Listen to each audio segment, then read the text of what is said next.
At 8:00 the evening, I saw my daughter kneeling in the rain, nearly out of strength.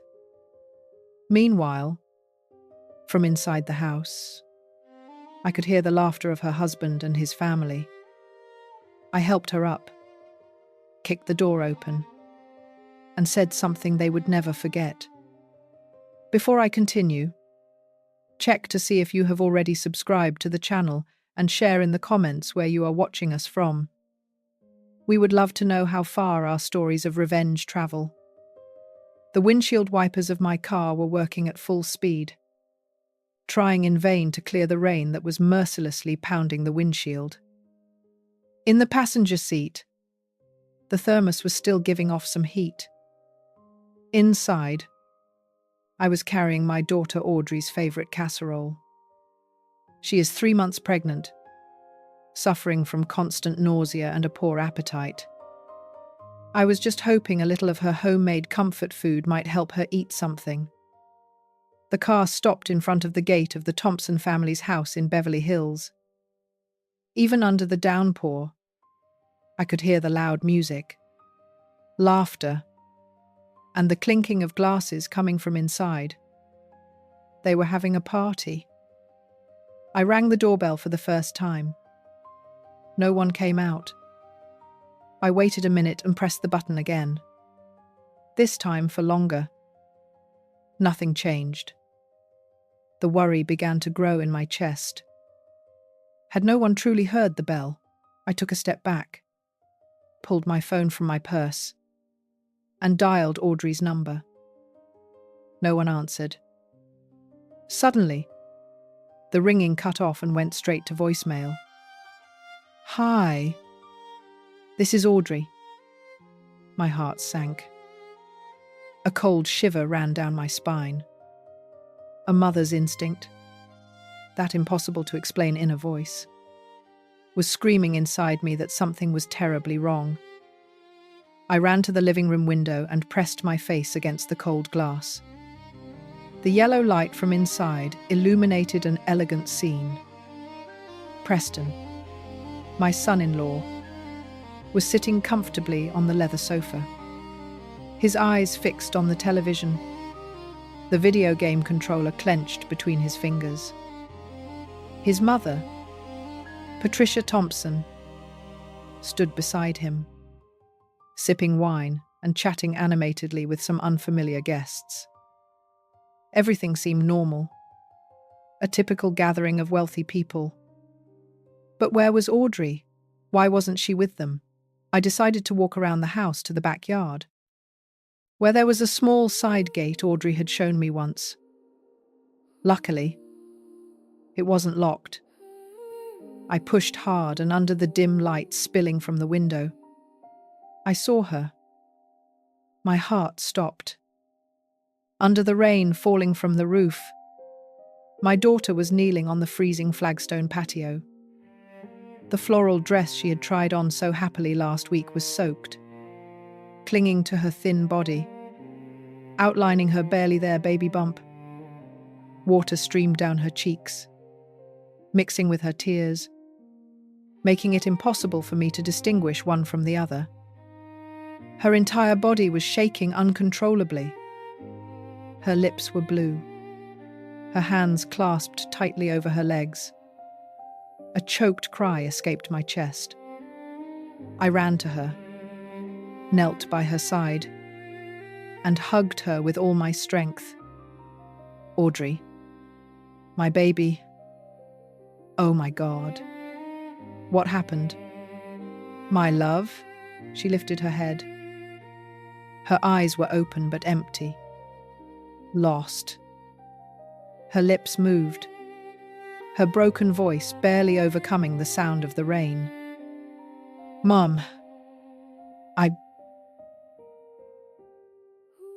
only bought a maternity dress. That's all." Such a simple, innocent sentence ignited the volcano sleeping inside me. I took off my coat and wrapped it around her trembling body. I lifted her into my arms, all the accumulated strength and fury.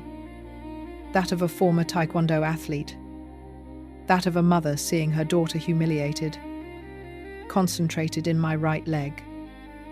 With a single kick, I blew the back door off its hinges. Pieces of wood flew into the luxurious living room. The noise, the music, the laughter, everything stopped abruptly. More than a dozen stares were fixed on me, soaking wet, holding my barely conscious daughter. Preston jumped, dropping his game controller. Patricia Thompson let go of her wine glass. I walked in, spitting out every word with a voice full of rage, echoing throughout the room. God will not forgive this cruelty. No one dared to say a word. Preston looked at me, and in his gaze there was no remorse, only annoyance at the interruption. Patricia Thompson looked down at Audrey in my arms with eyes as cold as ice, without a shred of compassion. The guests stood there, motionless, like stone statues. I understood everything. In this place, with these people, there was nothing left to say. My fury meant nothing to them. The only thing that mattered now was my daughter and the grandchild who was yet to be born. I hugged her tightly, turned, and ran back into the rain without looking back even once. I had to get her to the hospital immediately. The car sped off into the darkness. I didn't dare look in the rearview mirror. I couldn't face the image of my daughter huddled, shaking in the back seat. Her soft, broken sobs were like thousands of needles piercing my heart. The hospital lights appeared before me like an oasis. I slammed on the brakes, rushed out, and opened the back door to support Audrey's weak body. Immediately, nurses and doctors rushed toward us. The white light blinded me, and the smell of disinfectant hit me hard. They put the girl on a gurney, and the wheels squeaked across the floor as they urgently pushed her inside. "Are you family? Please wait outside," a nurse shouted. And then the spring-loaded door slammed shut, leaving me alone in that empty hallway. I felt all my strength drain away. I dropped onto a cold plastic chair, my body still trembling. It wasn't from the cold, although my clothes were still soaked, but from a silent rage that was boiling inside me. I had failed. I swore to protect her, but I let her fall into the hands of another monster. A young, kind nurse approached with a thin blanket and a mug of hot tea. "Have some. It will help you warm up." I mumbled my thanks, taking the mug with both hands. The steam warmed my numb fingers, but it couldn't melt the ice within me. I looked at my hands, shaking uncontrollably, and unintentionally that image dragged me back in time to another rainy night with the same trembling hands. Many years ago, the stadium erupted in cheers of joy. The flashes never stopped flickering. I stopped. Eleanor, the Falcon Miller, was at the top of the podium, the National Taekwondo gold medal hanging around my neck. Below in the crowd, Ethan, my coach and husband, smiled radiantly, his eyes full of pride. We were the golden couple of American sports, sharing a dream, walking the same path. He was the wind, I, the falcon. Together, we flew high toward glory. But even the strongest falcon gets tired of flying. The tragedy came in the international finals when I attempted a spinning kick in the air. I heard a dry crack in my left knee before my brain could register the agonizing pain. My career, our dream, ended that day on a floor drenched in sweat and tears. Ethan couldn't accept the reality. He couldn't bear the Olympic ticket slipping away seconds before reaching it. The falcon had lost her wings. And to the man who once cared for them with so much love, I was now nothing more than dead weight. The broken dream transformed him into another person. Days of passionate training were replaced by empty bottles rolling under the bed. Sweet words of encouragement turned into poisonous reproaches. Useless. He used to mutter when he was drunk. Because of one stumble by you, you ruined my whole life. And from words, it escalated to pushing, to accidental bumps in the narrow kitchen. Audrey, who was barely 10 years old, used to run to stand between us, becoming an involuntary shield for her mother. The climax came on a night of torrential rain. Just like this one, Ethan came home completely drunk, babbling about lost opportunities and medals that had slipped from his hands. I just kept silent, picking up the pieces of the vase he had accidentally knocked over. Seeing me quiet angered him even more. Are you mute or do you feel very satisfied? You're drunk. You need to rest.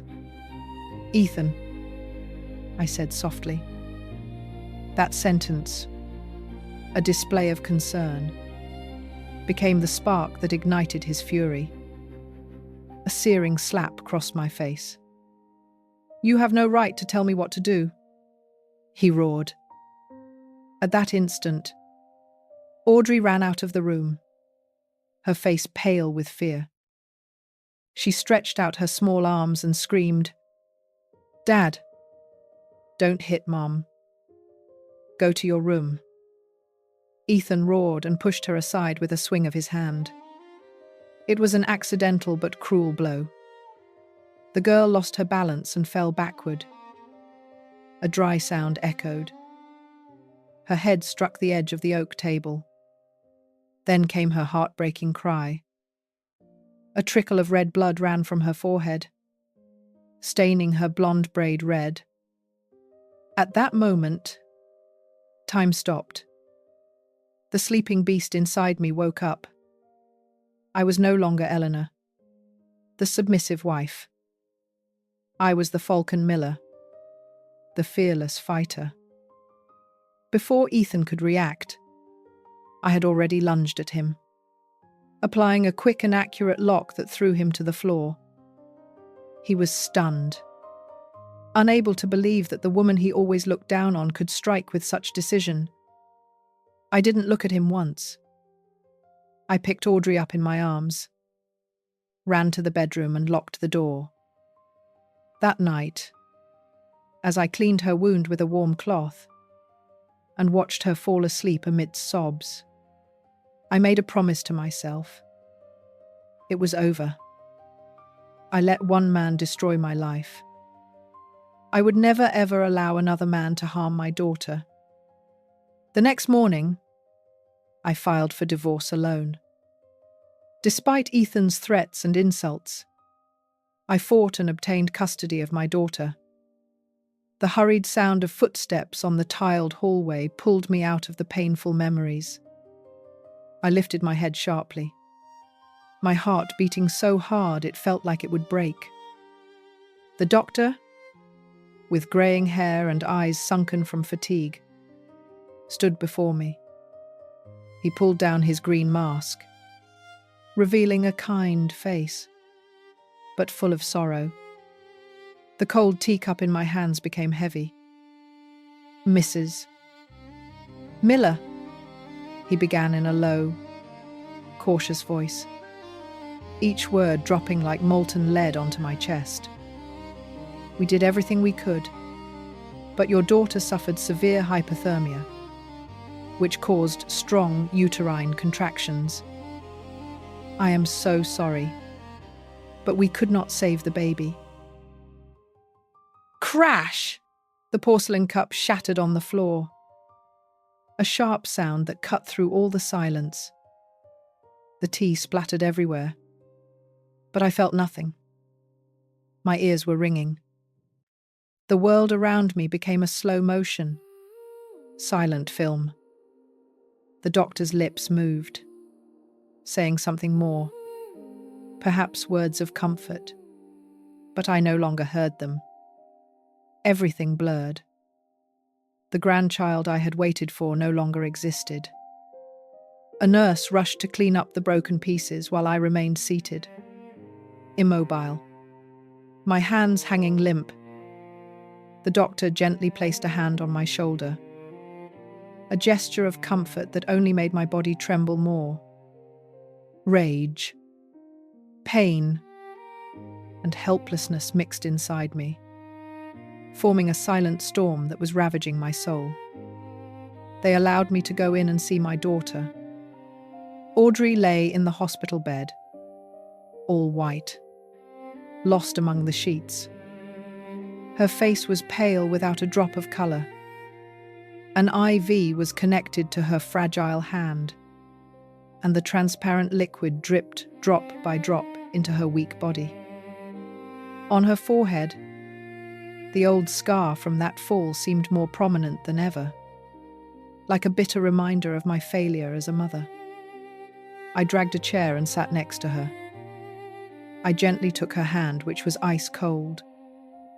And for the first time after so many years of pretending to be strong, I cried. Hot tears streamed down my cheeks and fell onto my daughter's hand. I cried for the grandchild who never came to be, for my naive daughter, and for my own helplessness. Hours later, Audrey woke up. Her eyelids trembled and opened slowly.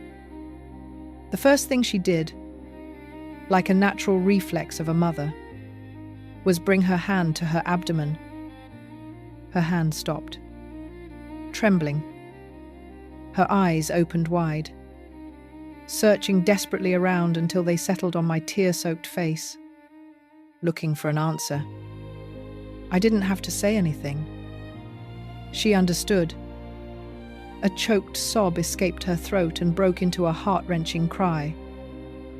She wasn't screaming, but her crying hurt. It cut the silence of the room like a knife. "Mom." She grabbed my arm, her swollen eyes pleading. "Mom, please don't make a scene. I beg you. I still love him. He didn't mean to do it. It was just that his mother can't stand me. Mom, please." Hearing that, the rage returned to me like a volcano about to erupt. Love. She could still say that word after everything that had happened. I wanted to scream at her, to shake her, to wake her up from her blindness. But looking at her eyes full of despair, her body so fragile, I swallowed all my venom. I clenched my fists under the chair, my nails digging into my skin. The physical pain was the only thing keeping me sane. I could only nod with a voice so harsh I barely recognized it as mine. "It's all right. Sweetie. Rest. We'll talk later." One day passed. Audrey's phone remained silent. 2 days. No call. No message from the Thompson family. Their silence was crueler than any insult. On the 3rd day, Audrey managed to eat a little soup, but her eyes never left the door, still holding a spark of foolish hope, waiting for someone who would never arrive. Seeing her like this, my patience shattered into 1,000 pieces. I went out into the hallway and dialed Preston's number. The call went straight to voicemail. His cheerful voice played. "Hey, it's Preston. Leave your message. I'll call you back." I clenched my teeth in anger, hung up, and dialed his mother's number. "Patricia Thompson, It rang twice, and someone answered. "Hello." Her voice was ice cold. "Mrs. Thompson, this is Eleanor." "Audrey is." Tut, tut, tut. She had hung up. That was the last straw. I asked the nurse to watch over my daughter for a moment and left the hospital like a storm. I drove straight to Beverly Hills toward the house that now only filled me with hatred. This time I didn't ring the bell. I pounded with my fists again and again the solid oak door. After a while, the door opened. Preston was there, his hair disheveled in silk pajamas with a look of annoyance at having been woken up. He looked at me with contempt and raised his chin, asking, "What the heck are you doing here at this hour?" "Why?" I yelled, my voice broken by rage and helplessness. "Why did none of you go to the hospital? Do you know that Audrey lost the baby?" Preston smiled sideways. A cruel, disgusting grin. The most horrible I'd ever seen.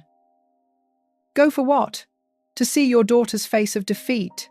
He leaned against the doorframe, crossed his arms, and looked at me as if I were an annoying insect. "Your daughter is useless. That's why she couldn't keep the kid.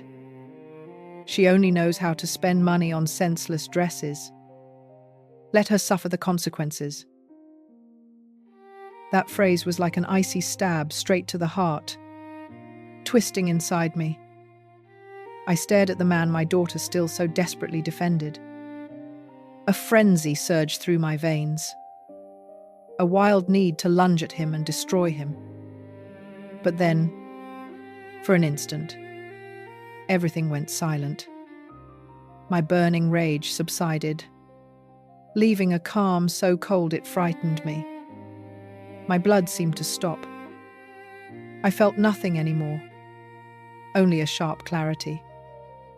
I didn't say another word. I just stared into his eyes, a look that instantly erased his smile. Then I turned and walked away. This war, whether Audrey wanted it or not, I would fight myself. As I stumbled toward the car, my hands shaking as I searched for the keys in my pocket, my eyes drifted across the street.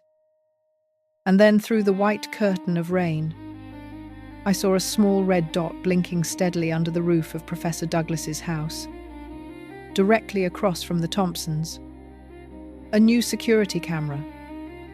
A flash of hope, faint but bright, ignited in the darkness of my despair. I stood motionless, and the memories flooded back. Last week, when I brought food to Audrey, she told me that Professor Douglas, the neighbor, was fed up with the petty thefts in the neighborhood. So he had spent a fortune on a camera system around his house. "It never hurts to be cautious," he had said. Without thinking, I crossed the street. My heart pounded against my chest, every beat filled with hope. Professor Douglas, a kindly retired professor, was on the porch carefully shielding some geranium pots from the downpour. Seeing me soaked and distraught, he dropped his pruning shears, alarmed. "Mrs. Miller, what's wrong? You don't look well." My throat seized up. I tried to speak, but the words broke into sobs. I could only point toward the Thompson mansion and shake my head. Helpless. Professor Douglas didn't ask any more questions. His eyes, full of experience, seemed to understand. Without a word, he helped me inside. He made me sit in a plush armchair and went to prepare a cup of chamomile tea. "Drink this. It will warm you up, and then you can tell me," he said gently. The heat of the tea spread through my body, bringing back a little calm. I told him everything, from arriving and seeing Audrey kneeling in the rain to Preston's cruel words. My voice trembled and broke, but I tried to recount every detail clearly. Professor Douglas listened in silence. His kind face darkened, his silver eyebrows furrowed. He didn't offer empty words of comfort. Instead, he stood up. "Let me see," he said decisively. He led me to his study where there was a large computer with a modern screen. He sat down, typed quickly, and lines of code and images flashed before us. "The camera behind my house points directly at the Thompsons' backyard. It has a very wide angle," he explained. He rewound the recording of the rainy night 3 days ago. My heart hammered uncontrollably in my chest. Each click of the old man's mouse was like a hammer blow to my nerves. And then it appeared. That horrifying scene showed up on the screen with cruel clarity, more real than in my own memories, which were blurred by panic. It was my daughter kneeling under the eaves, shaking incessantly, alone and broken. The wide-angle camera had captured all the savage indifference of those inside. I clearly saw Patricia Thompson's silhouette pass in front of the living room window, a glass of wine in her hand. She glanced outside, and then turned away with complete indifference, as if she was seeing something unimportant.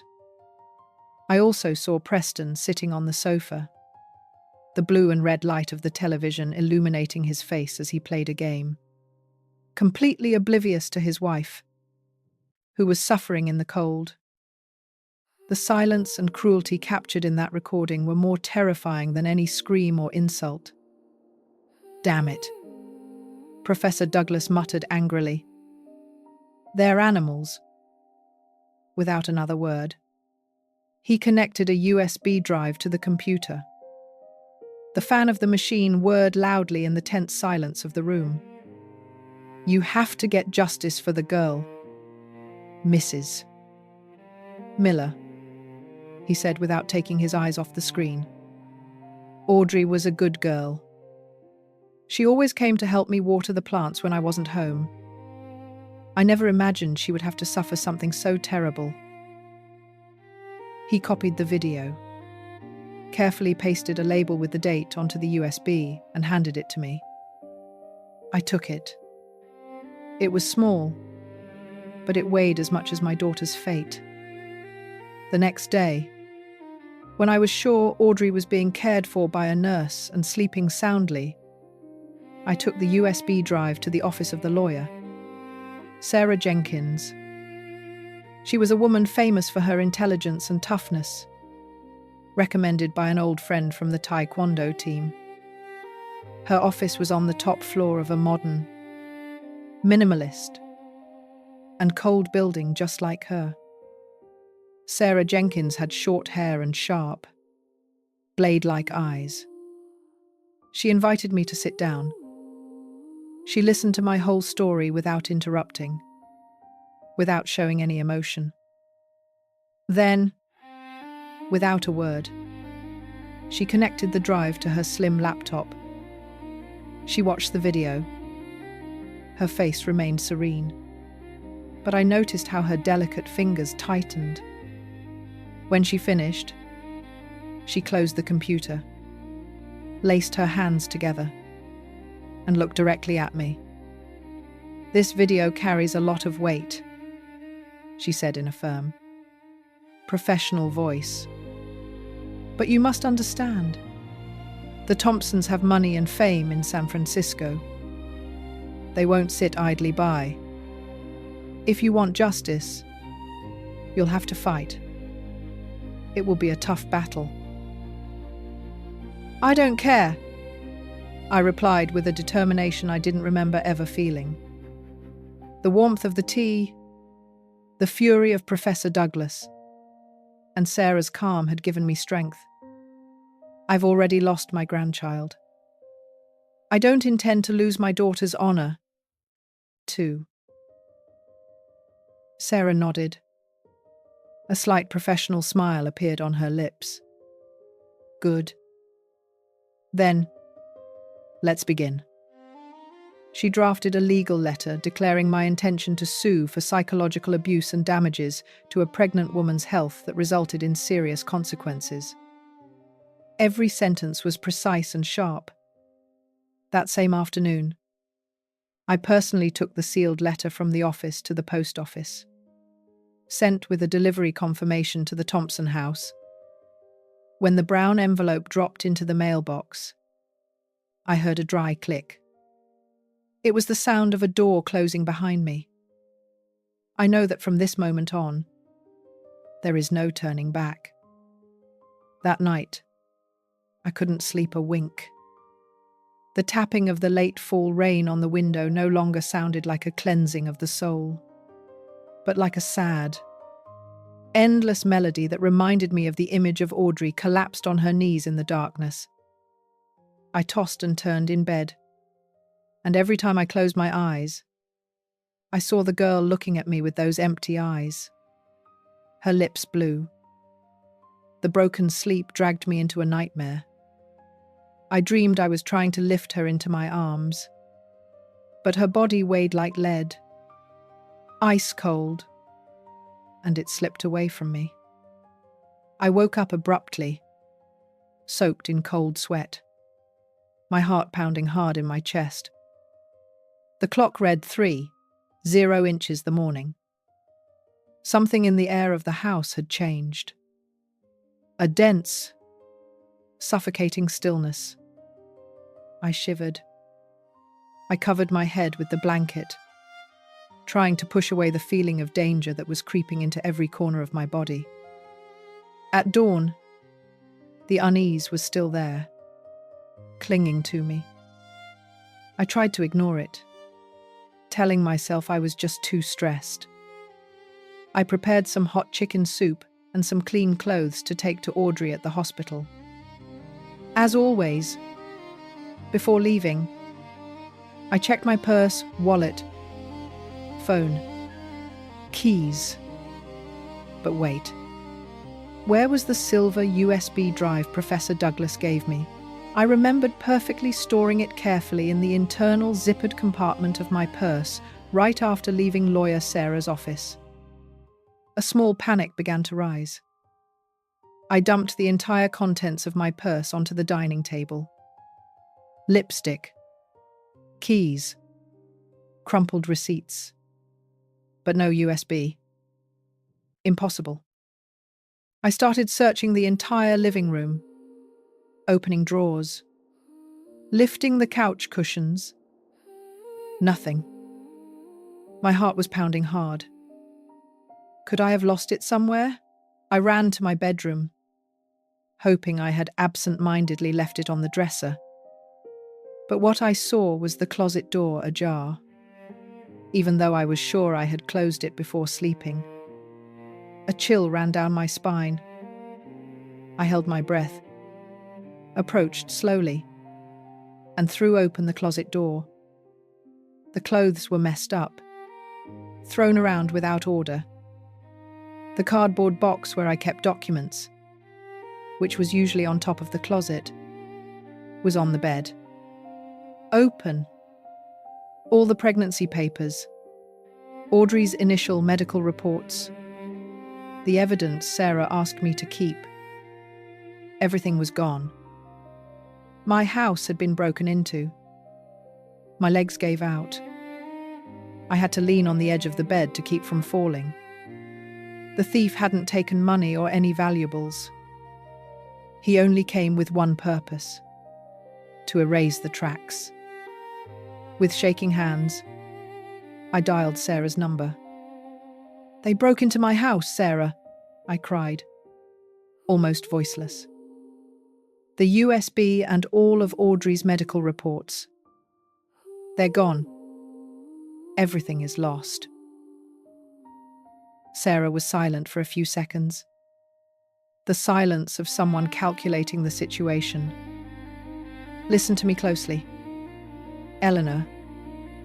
Her voice was firm, without a hint of nerves. Lock all the doors. Don't touch anything that might have fingerprints. I'll send my people right away. This was not a regular robbery. The Thompson family moved faster than we thought. As I locked the main bolt with trembling hands, the phone rang. It was Mrs. Chen, the neighbor from the apartment across the hall. I hesitated for a moment, but answered. Eleanor. Her voice sounded unsure with a tone of contained curiosity. Look, your daughter Audrey. Is she okay? This morning I went to the market near the church and the vendors were talking a lot. They were saying the girl made up the pregnancy to get money from her husband, that they found out and now she's causing a scandal to play the victim. A wave of dizziness washed over me. I couldn't say anything. I just hung up without thinking. My hands were freezing. Before I could react, another call came in, this time from a distant relative in Miami. The story was similar, but now it was embellished with even more poisonous details. They were saying Audrey had fallen into a depression after marrying, that she often had strange behaviors, and that she was now intentionally trying to blame her husband's family to cover up some secret rumors. If this story has touched you, subscribe to the channel and share the video. It really helps me grow and reach more people. Rumors spread like wildfire in dry season. In a single morning, my battle completely turned.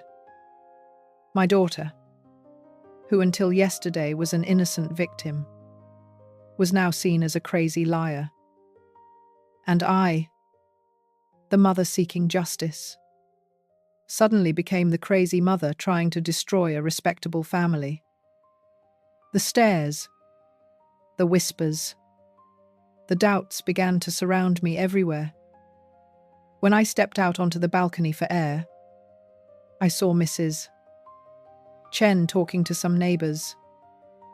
They looked at me and immediately averted their gaze with a mixture of pity and contempt on their faces. I felt like I was sinking into a swamp of lies. They had already gotten rid of the physical evidence, and now they were destroying our honor with an invisible but even crueler weapon. They wanted to corner us, isolate us from everyone, turn us into the neighborhood pariahs. That night, I didn't go to the hospital. I didn't know how to look at my daughter. I stayed alone in the darkness of the living room without turning on the light, with defeat and helplessness crushing my chest. I had underestimated the cruelty and power of the Thompsons. They were not only rich, they also had the capacity to twist the truth, to turn black into white. Just when I thought I had nothing left, the phone screen on the table lit up and vibrated softly. A message from an unknown number. No greeting, no introduction, just a short, cold sentence. I have a copy of the video. If you really want justice, meet me at the Black Cat Cafe on Bleecker Street at 4:00 the afternoon tomorrow. Come alone. I felt my heart stop for a second, and then it started beating hard. Hope or one more trap? A more sophisticated one. Why would they want to lure me out of my hiding place? But at that moment, what more did I have to lose? Whether it was a spark of light or the blade of a knife waiting for me, I knew I had to go. It could be my last chance. The Black Cat Cafe was small and old, hidden in a secluded alley off the bustling commercial street, Bleecker Street. It seemed to belong to another world, detached from the noise and ostentation outside. I arrived 15 minutes early. my heart hammering in my chest. Exactly at 4, the wooden door of the cafe opened with a creak, letting in a line of light from the street. A young woman walked in. She wore a black hooded jacket, worn-out jeans, and old boots. Her appearance contrasted completely with her family's luxury. The girl looked around cautiously like a cornered animal and then walked directly to my table. She sat down across from me without saying a word. Then she slowly lowered the hood. I froze. My whole body tensed. That face was familiar. It was Preston's sister, Juliet Thompson. I had seen her a few times at the uncomfortable family dinners, always quiet, almost invisible, beside her authoritarian mother and arrogant brother. In my memories, Juliet always looked down, her shoulders hunched, as if she wanted to disappear from the world. But the girl across from me had a different look, firm and a little reckless. "Mrs. Miller," she said in a soft but determined voice without the slightest tremor.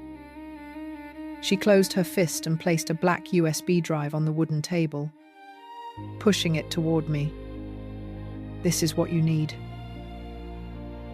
I stared at the USB. Then I looked at her, my head spinning. Why? It was the only word I could utter. The doubt inside me was stronger than the surprise. Was it another trap? A plan to make me fall? Juliet sighed. A heavy sigh, as if releasing all the weight she had been carrying. Her large, dark eyes were filled with sadness. "Because my mother was wrong. And my brother was too," she said with a quiet voice, but one in which I could feel a contained fury. "And I can't stay silent while they destroy one more innocent person." She began to speak, and her story painted a completely different portrait of life behind the luxurious gates of the Thompson family. Her dream of becoming an investigative journalist was ruthlessly crushed by Patricia Thompson right after she graduated from college. "That's not a dignified profession for a Thompson," her mother had told her. She forced her to leave college and take art and etiquette classes, preparing her to marry the son of a wealthy associate. When Juliet refused, her mother locked her in the house, cut up her credit cards, and took away her phone. For my mother, children are just tools to achieve her goals. "Pieces on the board of her ambition," Juliet said bitterly. She never cared about what we really wanted or felt. She was the only one in that house who treated Audrey well. Seeing her always sad and alone, Juliet would secretly bring her books and sweets. When she found out Audrey was pregnant, she gave her some of the money she had saved. "Buy yourself something you like," she told her. "Don't let Mom control everything." She knew better than anyone how strict her mother was with her daughter-in-law's money. That night, her voice broke with the memories reflected in her eyes. I was in my room and heard Audrey crying outside on the patio. I wanted to go out to protect her, but Mom had locked the door from the outside. I could only watch through the window, helpless, seeing her kneeling in the rain, alone and trembling. That image has haunted me ever since. She was just like me, a prisoner in her own house. Juliet recounted that after receiving the letter from lawyer Sarah, she overheard an argument between her mother and brother. They felt no remorse. They only feared the scandal would tarnish the Thompson name. They decided to send someone to break into my house to steal evidence and at the same time spread rumors to destroy our reputation, making us look like liars. When the thief got the USB, Preston proudly showed it to his mother. That night, Juliet waited until Eve. But they don't hate you. And do you hate me for causing so much trouble? Hate you, Isabel. You are the best thing I have in this world. She smiled. And for the first time in hours, she seemed to relax. Good night, Grandma. Good night, my angel. I turned off the light and closed the door halfway. I went downstairs to the living room. My phone was blowing up. 10 missed calls from Ethan. 5 from Lauren. 3 text messages. I read them. Ethan, Mom. Isabel is gone. Is she with you? Please answer. Ethan, Mom. I need to know if my daughter is okay. Don't play with this. Lauren, Martha. Please tell Isabel we love her. That everything is going to be fine. We just want her to come back. I wrote a single message. Isabel is with me. She's fine. We'll talk tomorrow. Immediately. The phone started ringing. Ethan. I didn't answer. Instead, I opened the notebook where Robert used to write his reflections. I kept it in the coffee table drawer. I turned the pages until I found one he had written shortly before he died. It said, Victoria, if you ever feel lost, remember this. The most valuable thing we have is not this house. It's not the money. It's the ability to look at ourselves in the mirror and know that we lived with dignity. Never allow anyone, not even our son, to take that away from you. I love you, Frank. I closed the notebook, and I knew exactly what I had to do. I couldn't sleep that night. I thought of all the women who must have kept silent out of fear, to maintain family peace, to avoid being the problem. As I tell all this, I wonder where you might be listening to me. Write the name of your city in the comments. I want to know how many of us have had to choose between family and our own dignity. I woke up early the next morning. Isabel was still asleep. I made coffee. I sat in the garden. The azaleas needed trimming. Yes, but they were still beautiful. At 8:00 the morning, I heard a car pull up in front of the house.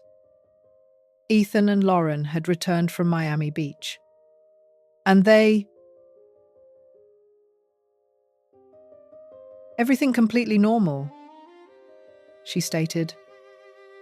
Don't let them know you're watching. The best evidence comes when they feel safe. That night, I sat in my study with headphones on, watching the day's recordings. Their return from the errand. The conversation in the kitchen as they unpacked groceries. He's too quiet, Elena said, her voice tight with worry. It's suspicious. We need another approach. Julian leaned against the counter, arms crossed. The direct hit didn't work. Time for the indirect hit. I saved the file, dated it, and labeled it Evidence Log Entry 1. The following days allowed me to build my case. February 28th. Julian discussed contingency plans. March 1st. Elena worried that I was acting strangely. March 2nd. They looked up lawyers to challenge my mental competency. March 3rd. Julian's search history showed declarations of parental incapacity. Every conversation was documented, saved, and organized into folders by topic. I watched them conspire against me with the methodical patience of someone building a legal case brick by brick. Veronica sent weekly reports, their social media activity, online purchases, public record searches, the digital trail of people preparing for war. On March 4th, I decided to give them exactly what they wanted. At breakfast, I rubbed my temples. I've been feeling so tired lately. Their heads snapped up like bloodhounds on a scent. That night at dinner, I feigned forgetting where I had left my reading glasses. I've been very forgetful. Elena leaned forward, feigning concern. Maybe you should see a doctor. Dad. It's normal at your age, Julian added casually, but it's definitely worth checking out. I nodded, playing the confused old man. Later, reviewing the recording, I saw them celebrate my confession as if it were a gift.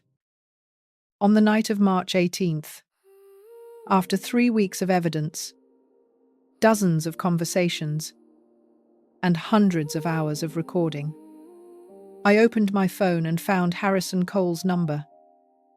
Tomorrow, we would build a strategy. It was time to move from documentation to action. The articles appeared on March 5th. I found them scattered on the kitchen counter that morning. Printed pages about cognitive decline, the early symptoms of dementia, and the importance of medical evaluation for seniors. Elena was by the coffee maker watching my reaction. I found this online. I thought it might be helpful to understand what's been happening with you. I picked up the first article and skimmed it with appropriate confusion. I suppose reading wouldn't hurt. Knowledge is power, Julian added from the doorway. His smile didn't reach his eyes. I took the articles to my study, photographed each page, and filed them as evidence. Psychological manipulation documented. They were constructing a narrative. The confused old man who needed intervention, who couldn't be trusted to handle his own affairs. Over the next 3 days, more articles appeared. Residences for people with dementia. The importance of power of attorney. Financial management for those experiencing cognitive difficulties. Each one was carefully placed where I would find it. Each one was photographed and filed. On March 8th, the surveillance cameras caught them in the living room, believing they were alone. "We need an expert opinion," Julian said. "Someone who can evaluate him professionally." "A psychologist?" Elena's voice held equal parts hope and guilt. "I know someone. Dr. Elias Thorne, a clinical psychologist specializing in elderly cognition. We set up a casual lunch.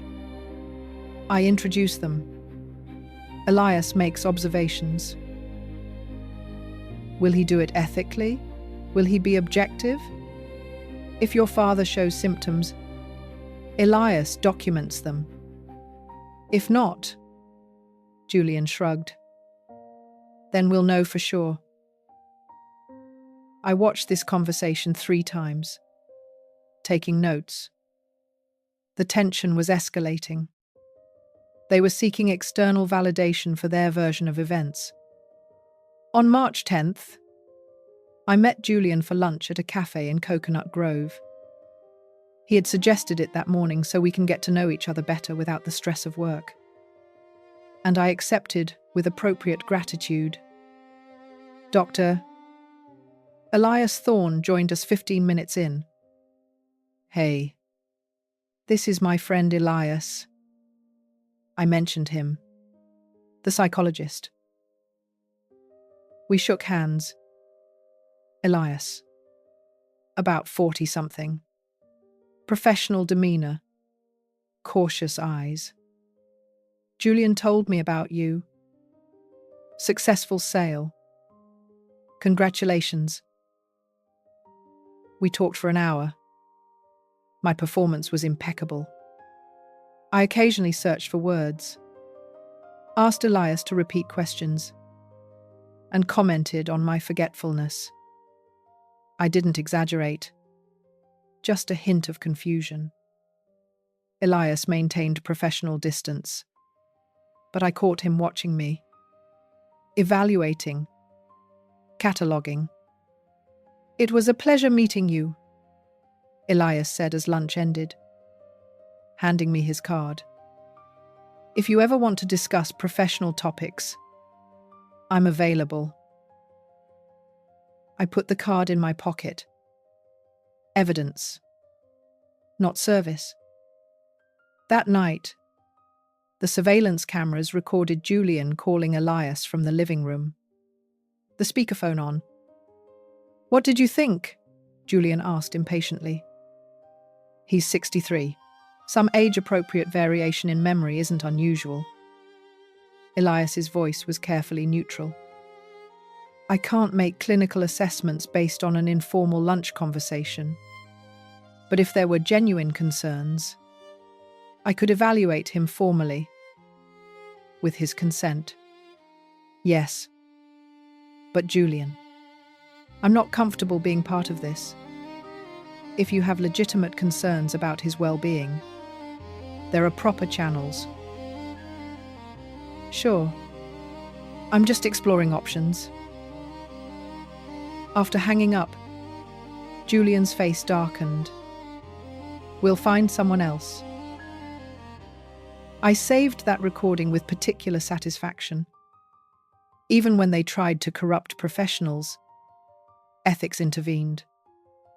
From March 12th to 17th, I continued my performance. Small errors, confusion, repeated questions. On the 15th, at breakfast, I asked Elena about the plans we had discussed the night before, feigning forgetfulness. Her eyes lit up with excitement, barely concealed. The surveillance cameras recorded everything. Their conversations about my decline, Julian researching commitment procedures, Elena worrying that things were moving too slowly. On March 18th, I adjusted my strategy. At dinner, I casually commented that I had been thinking about updating my will. Julian suggested it given the business sale. I want to make sure everything is in order.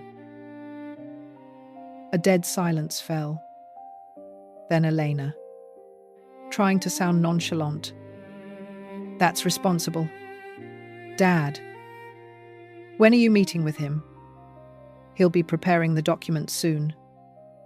Making sure you're well taken care of. I left the words hanging in the air. Bait in a trap. After dinner, I retreated to my study. The surveillance cameras recorded them in the kitchen. They spoke in low voices, but the microphone caught everything. He mentioned the will, Elena said, barely containing her hope. That doesn't mean he's changing it in our favor. Julian's voice held a warning. It could be the opposite.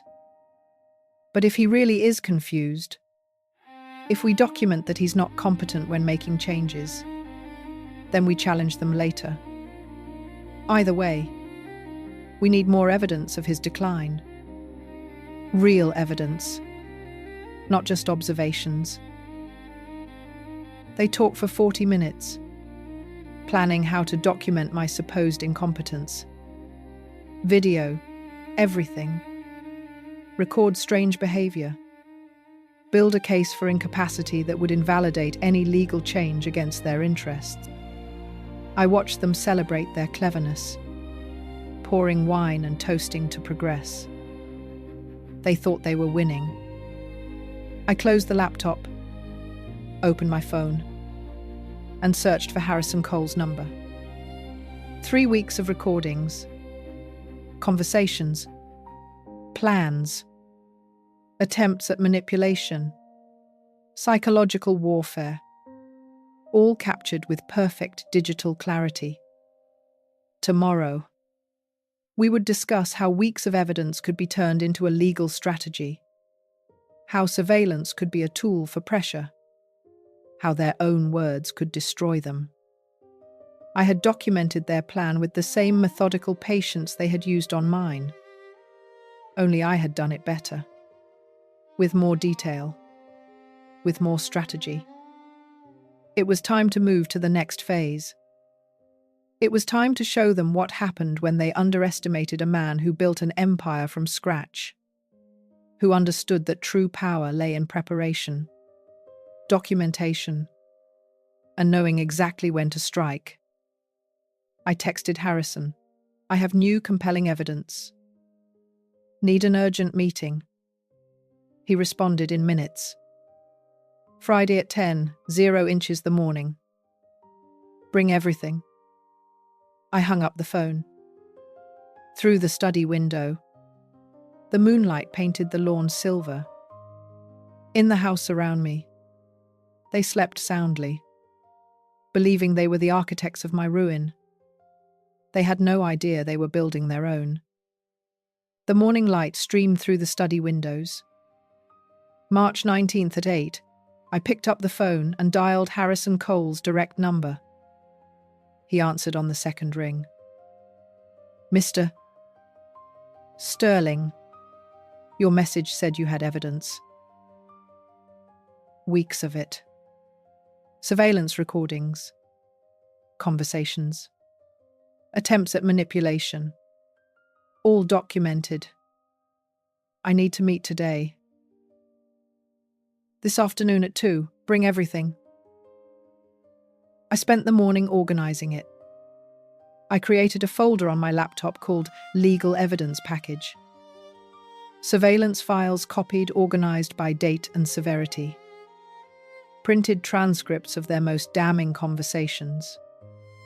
Julian talking about competency challenges. Elena worried about my suspicious silence. Both celebrating their supposed progress toward controlling my assets. Veronica's weekly reports went into a manila envelope, underlined and tabbed. I loaded everything onto 2 USB drives, one for Harrison and one backup. At 2, I sat across from Harrison in his conference room, the USB drive and documents between us, like exhibits in a trial. He watched 3 hours of recording, read all the transcripts, and studied Veronica's behavioral analysis. Finally, he leaned back, fingers interlaced. This is extensive. Multiple legal options, restraining orders, civil lawsuit, criminal charges for attempted poisoning. He tapped the trust document I had mentioned.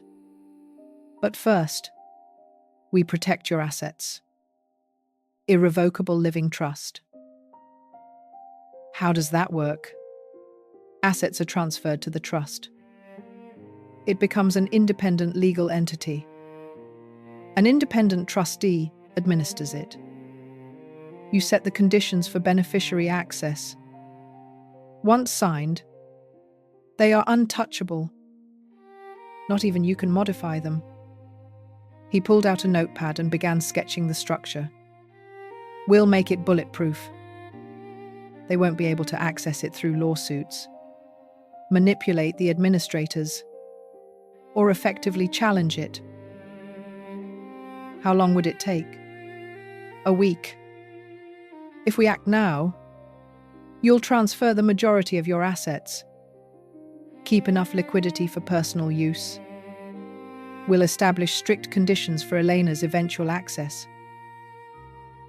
What conditions? Harrison smiled. A sharp professional grin. Whatever you want. Age requirements. Financial independence. Absence of pending lawsuits. In short, Any measure that ensures she cannot access the money through coercion or fraud. Over the next 5 days, we built an impenetrable fortress around my wealth. March 20th. Trust structure designed. $25 million transferred to the trust. $5 million kept liquid for my use. Elena could access it at age 45, 9 years from now, if she demonstrated 5 years of financial independence and had no civil or criminal cases against her for financial reasons. On March 23rd, a meeting with Florida Fiduciary Services. 2 fiduciary officers, professional and impartial, explained their role. They would follow this document to the letter. No family pressure, no manipulation, no exceptions. March 24th. Final signing. Harrison's conference room again, but this time with a notary and fiduciary officers present. The documents lay across the table like a treaty ending a war. I signed each page, initialed and dated. The notary officially sealed each signature. Your assets are protected, Harrison said as I put the copies in a leather folder. She cannot manipulate, coerce, or sue you for them. The trust is irrevocable. Case closed. I drove home with a feeling I hadn't felt since February. Power, control, security. At home, life continued its strange theatre. They still knew nothing of the trust. The surveillance cameras recorded their casual conversations about the inheritance, their certainty that eventually my money would be theirs. March 28th. Breakfast. Buttered toast. Elena mentioned when we inherit, as if it were inevitable. That night, Julian's laptop search history, how to challenge a will in Florida. I decided to tell them on April 1st, an auspicious date for plans to unravel. On March 31st, I texted both of them. Family meeting tomorrow. 10:00 the morning. In the living room. Important. Harrison had advised doing it in public or with witnesses. They could become aggressive. My house, I replied. My rules. The cameras would record everything. April 1st arrived. A clear, bright day. I set up my laptop connected to the television with the surveillance footage ready. At 10, they entered the living room. A palpable, nervous energy in the air. I stood. They sat. The sofa was lower than I was, establishing a hierarchy. I have made decisions about my estate. I filed the trust document. I have created an irrevocable living trust. Their attention sharpened. I explained systematically. $25 million transferred. Independent trustee. Conditions of access. Minimum age 45. Financial independence. No pending lawsuits. I watched their faces register comprehension. What? Elena's voice cracked. Are you cutting me out? I am protecting my assets from manipulation. Julian leaped up from the sofa. All this over the restaurant. A mistake. And you? A mistake. I picked up the remote and hit play. Their voices filled the room. Surveillance footage. Them talking about my competency issues. Planning to document my decline. Celebrating their progress toward the inheritance. You spied on us, Elena cried now. Your own daughter. I protected myself from those who tried to drug me into signing legal documents. We're going to sue. Julian stepped forward, poorly disguising his aggression. We're going to challenge this. You can't. It's irrevocable. It's done. Legally bulletproof.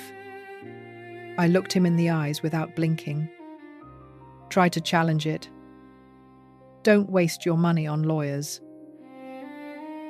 We've lived here for 5 years. We have rights. You have no rights to my money. You never did. Julian stormed out. Elena followed, sobbing. I went back to my study, reviewed the camera recording of the confrontation I had just captured, saved it with the date and time, and a label, evidence of reaction. The rage confirmed their guilt. The following week, the house became a battlefield.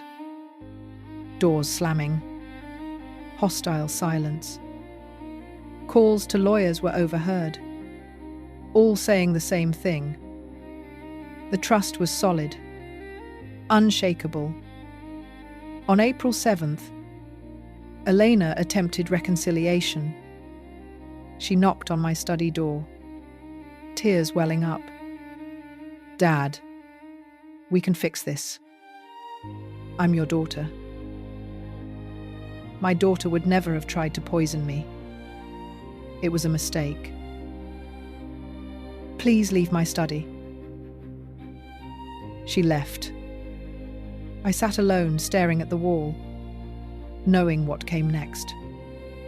The trust protected my money. Now, I needed to reclaim my house. I opened my notebook and wrote 4 words: get them out of the house. That same night, I called a real estate agent, Linda Moretti, recommended by my banker for her discretion and speed. I want to sell my house. When can we list it? I can see it tomorrow morning. If it's as you describe, we could list it this weekend. April 8th. She arrived with a tape measure and a professional appraisal. I walked through the rooms where my daughter and son-in-law still lived, evaluating the market value of the house they were borrowing. A lovely property. I can list it for $7 million. This market moves fast, but the property must be vacant for showings. It will be. The listing went live on April 10th. First showings scheduled for April 12th.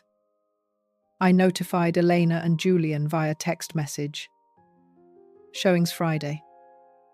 You'll need to be out for 3 hours. You're selling the house? Julian replied by text. Yes. There was no response. They left on Friday morning. And when they returned, they found business cards from potential buyers on the kitchen counter. Their faces registered the comprehension that I was completely dismantling their life. On April 15th, I asked Harrison to draft the eviction notice formal, legal, final, giving them 60 days to vacate. I handed it to them that night as they sat in the living room, their borrowed living room. Julian read it, his face darkening. He tore it in half. You can't evict us. This is our home.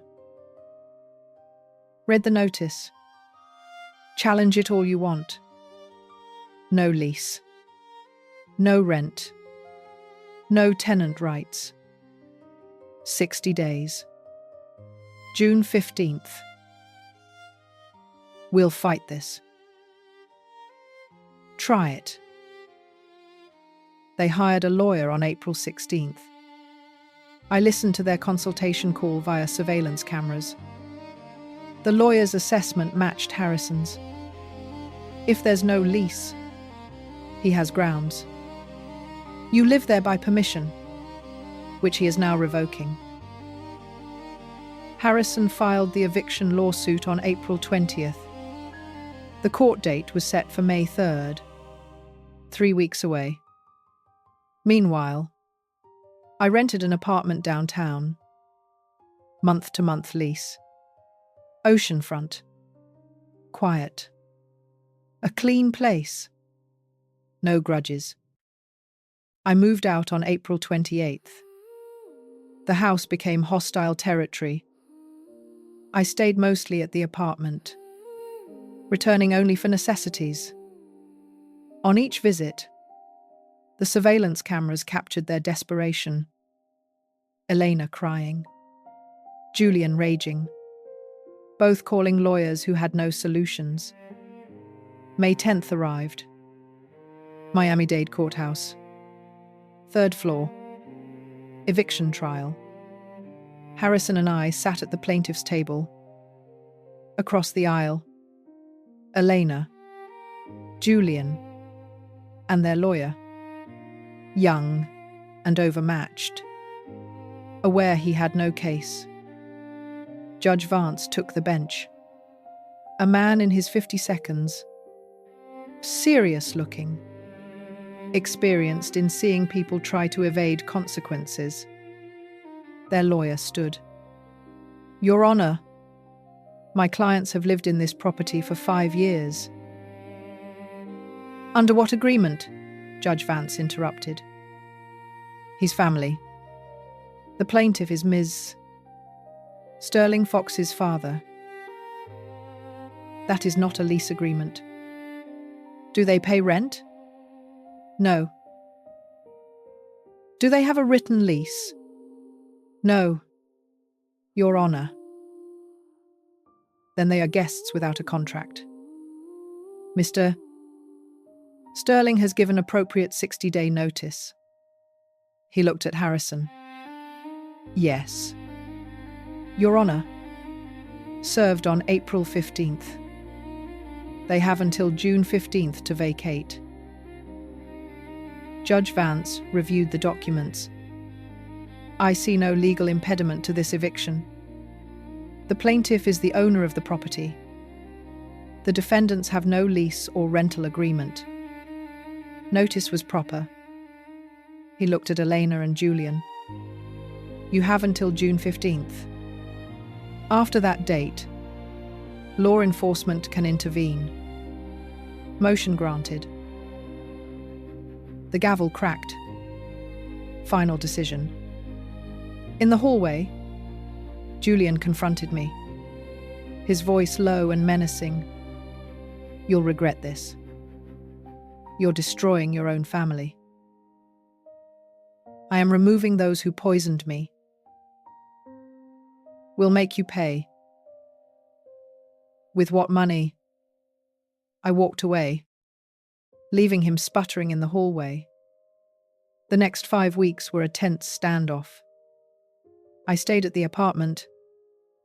They remained in the house, packing slowly, desperately searching for rental properties they couldn't afford without my help.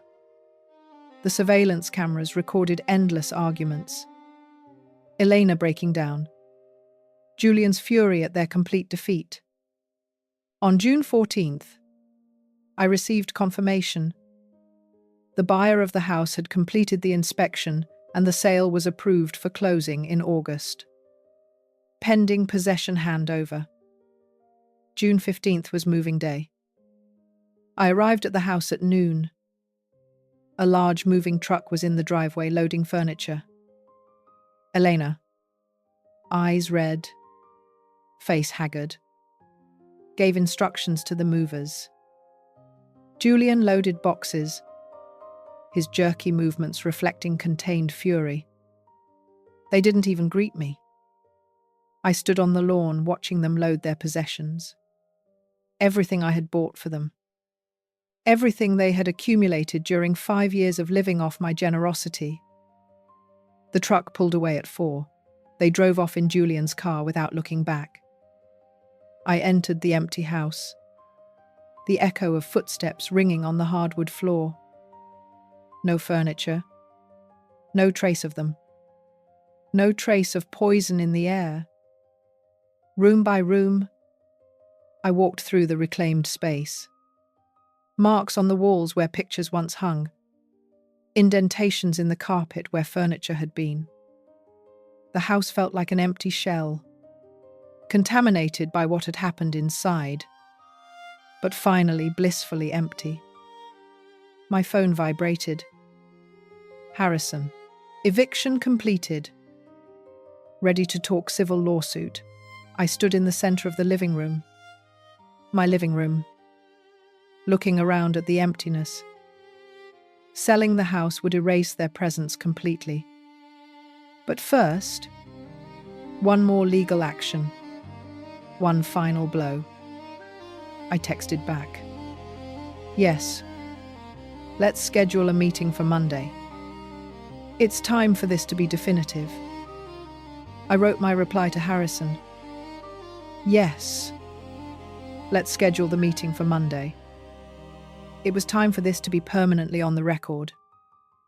The empty living room surrounded me. No furniture. Just the hardwood floor and the echo.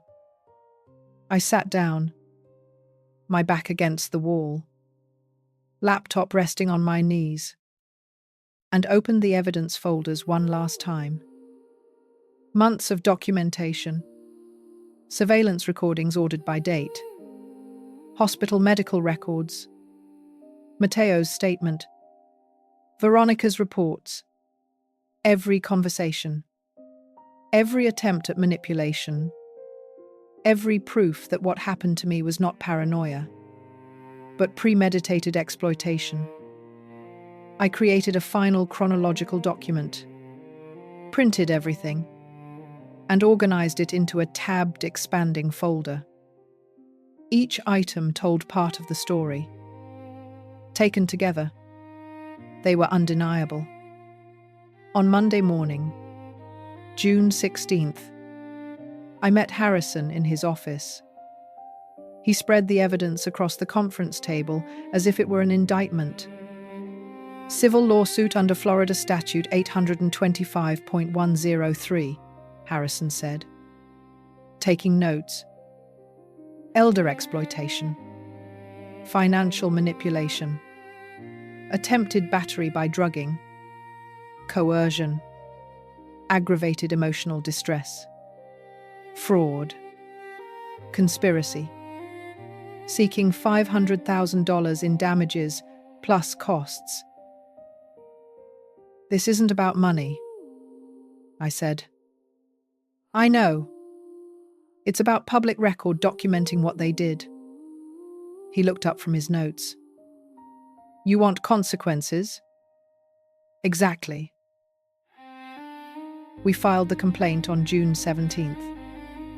Elena and Julian received the court notification in their new apartment, a small two-bedroom unit in a neighborhood far removed from the luxury of Coral Gables. The process server reported they had barely unpacked. Their lawyer contacted Harrison a few days later, his voice tight on the speakerphone. My clients can't afford this. They're already ruined. They should have considered that before attempting to drug and defraud their benefactor, Harrison replied coldly. Discovery began. Harrison requested their financial records. Bank statements revealed the truth. No savings. Living paycheck to paycheck on credit cards. Drowning in debt created by their life expectations. On June 28th, the settlement offer arrived. I met Harrison in his office to review it. $50,000 payment plan. Private admission of guilt. No trial. It's reasonable, Harrison said cautiously. They clearly can't pay the full judgment, but the settlement would be confidential. No public record. I slid the papers back across his desk. No. I want this to be public. I want it on the court records forever. Trial is risky. The judge could award less compensation. I don't care about the money. I care about the record. I looked him in the eyes. They tried to destroy me. I want official record that they were wrong and I was right. Harrison nodded slowly. Then we go to trial. July became the month of preparation. Matteo confirmed he would testify. The hospital doctor provided an expert affidavit. Veronica prepared the surveillance evidence for court presentation. I gave a deposition. Hours of questions answered under oath, laying the factual foundation. July 25th. Preliminary hearing. The judge set the trial date for July 28th. That Monday morning dawned clear and hot. I dressed in my best suit and arrived early at the Miami-Dade County Courthouse. Judge Hastings presided. She was in her 50 seconds. Known for her impartiality and strong rulings, Harrison had recommended a bench trial instead of a jury trial. Judges understand elder law better than average citizens, he explained. Opening statements. Harrison presented the timeline and evidence summary with meticulous precision. Their lawyer, young and out of his depth, argued that a family misunderstanding had been exaggerated. Matteo testified first. He described the restaurant incident with full conviction. I saw Mrs. So. Sterling Fox pour something from a small vial into Mr. Sterling's wine glass while he was away from the table. Clear. Liquid. Deliberate action. Their lawyer attempted cross-examination. Could you have been mistaken? No. I know what I saw. I couldn't keep quiet. The hospital doctor explained the diazepam analysis results. Dosage. Dangers. Veronica presented the surveillance methodology, chain of custody, and authentication of the recordings. Day 2. July 29th. The surveillance video played on the courtroom screen. Their own voices filled the space, discussing competency issues, planning Elias's consultation, and celebrating their supposed progress toward the inheritance. Julian said, "He's 63, not lucid anymore." Elena's voice said, "We deserve this money."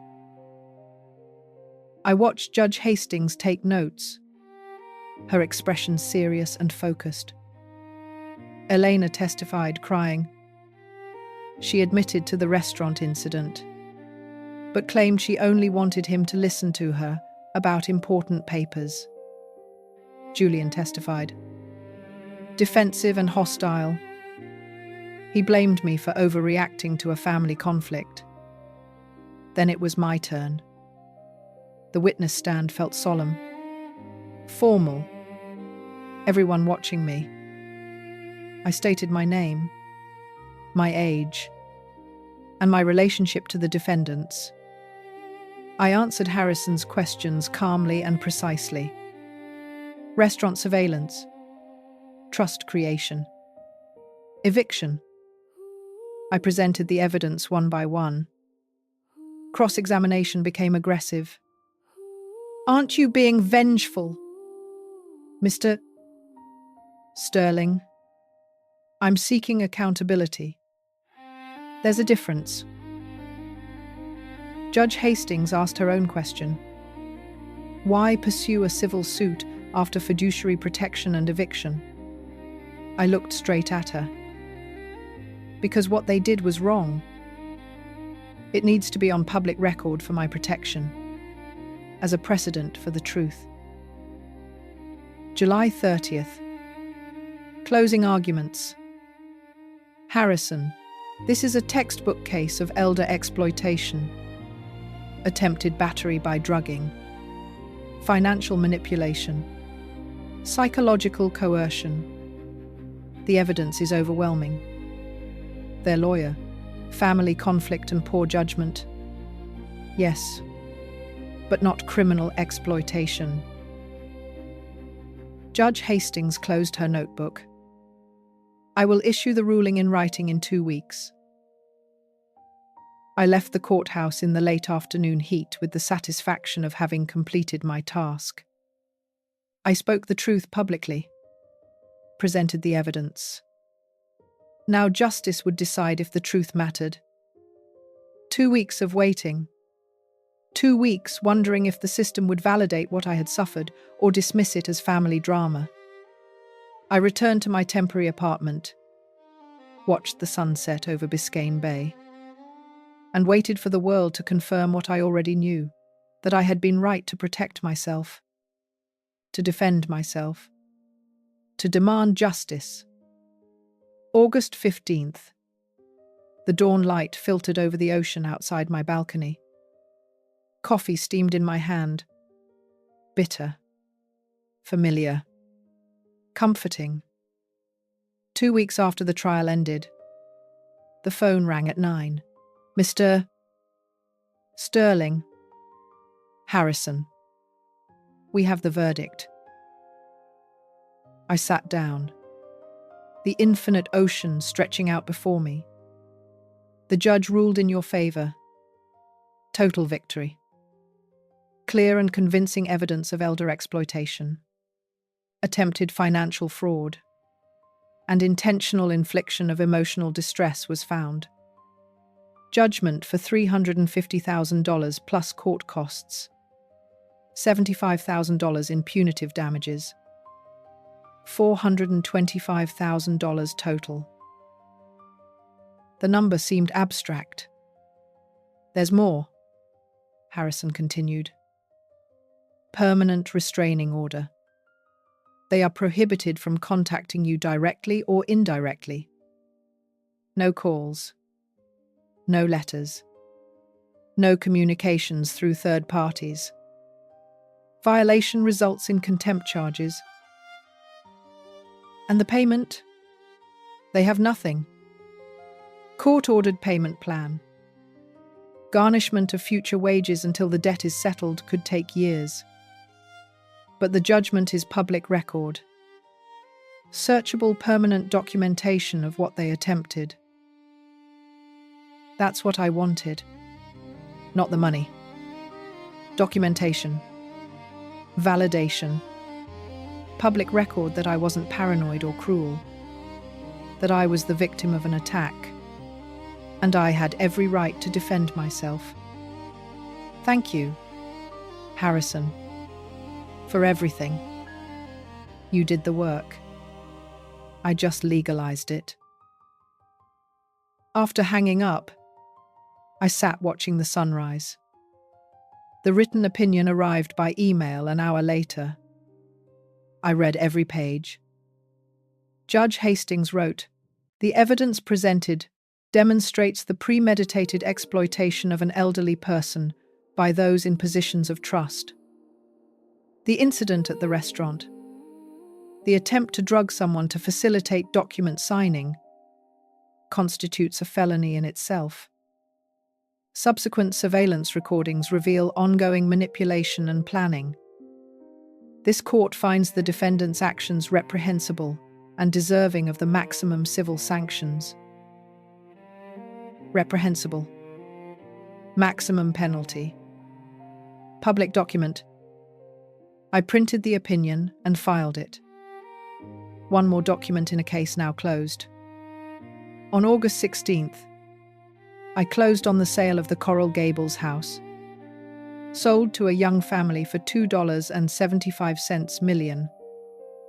They will never know what happened within those walls. They will fill it with different memories, different lives, different futures. That same day, I bought a downtown apartment.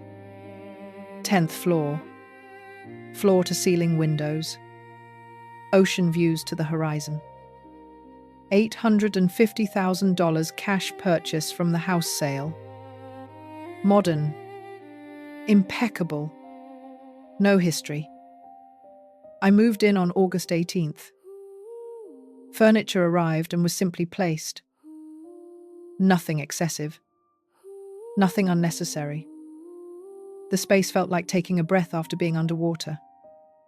August 20th. Last meeting with Veronica in her Pinewood office. The certification still hung on the wall. Case closed, she said, handing me a USB drive. All the surveillance recordings, reports, and documentation. Go on the record that I thank you for everything. You made it easy. They were predictable. She stood and extended her hand. Take care. Mr. Sterling. We shook hands. The matter concluded. The professional relationship was over. On August 22nd, I sat on my new balcony, phone in hand. I searched for Elena's contact, my finger hovering over the screen. Delete contact. A confirmation box popped up. I pressed yes.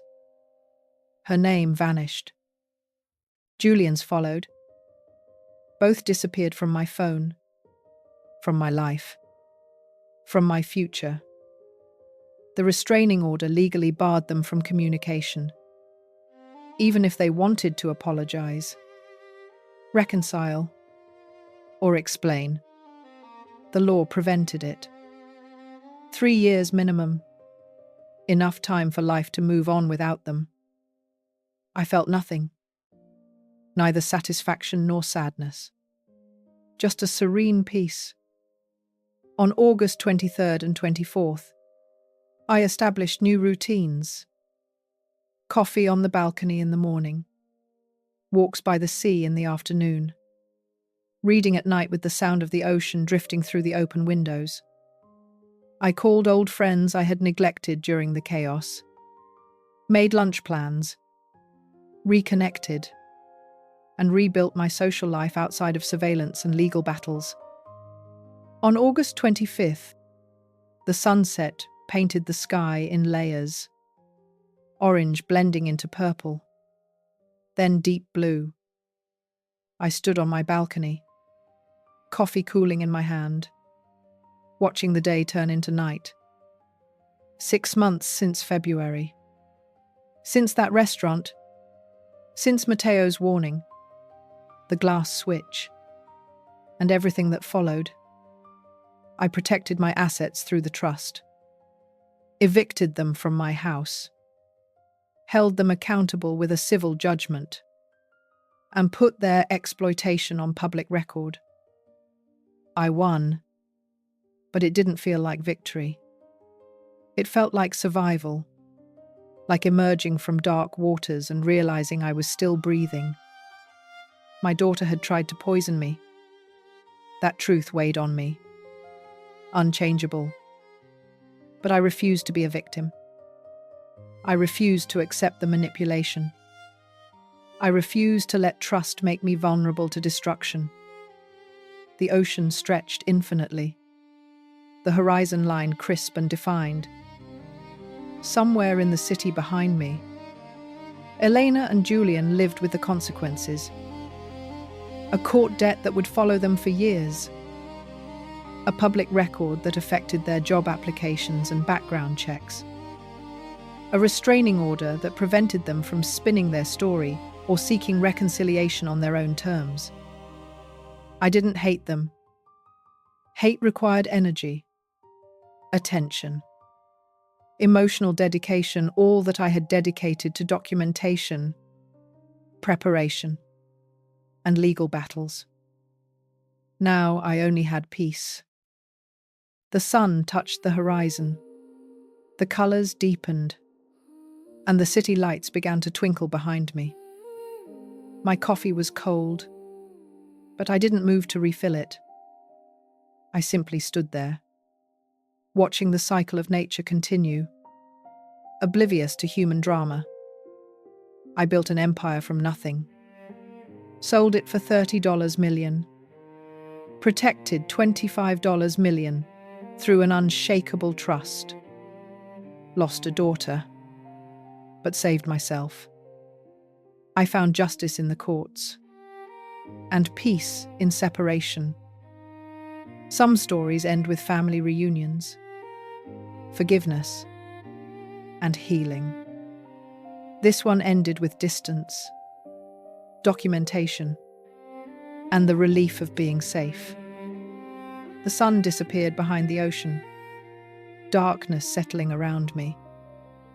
I finished my cold coffee, left the cup on the balcony railing, and watched the stars appear.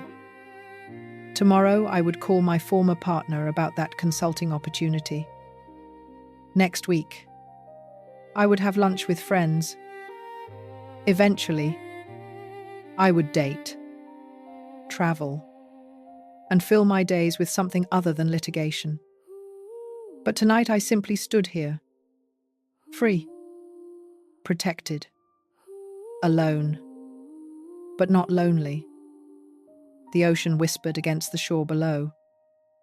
The city hummed with its infinite rhythm. Life went on, indifferent to individual struggles, offering new days to those who survived old battles. I had survived, and that was enough. If you liked this story, please hit like on this video, subscribe to the channel, and share your thoughts in the comments.